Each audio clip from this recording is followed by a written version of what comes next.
ዘናና የምትባል ድሮን አላቸው። ፍልስጤማውያኑ ዘናና ብለው ይጠሯታል። ዘናና ማለት ምንድናት? ድሮን ናት። ድሮኗ ግን ምን የምትተኩሰው ነገር የለም፣ ቪዲዮ የምትቀርጸው ነገር የለም። ብቸኛ ስራዋ ድምፅ ማውጣት ነው።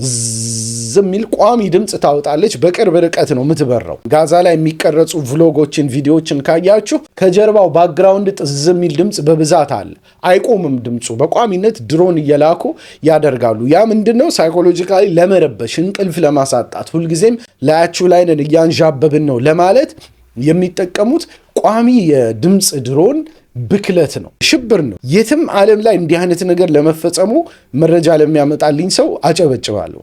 ሌላ የትም አገር ላይ ምሳሌ የለውም። እንቅልፍ የሚያሳጣ ድሮን መላክ ምን ማለት ነው? በዚህ ደረጃ እንኳን ማሰብ። የድምፅ ድሮን ልኮ በቋሚነት ሰላም እንዳይሰማቸው ጭዝ የሚል ድምፅ ብቻ ላሰማቸው የሚል ሌላ አሸባሪ ሀገር ሊኖር አይችልም። በዓለም ብቸኛው ነው ብዬ አስባለሁ።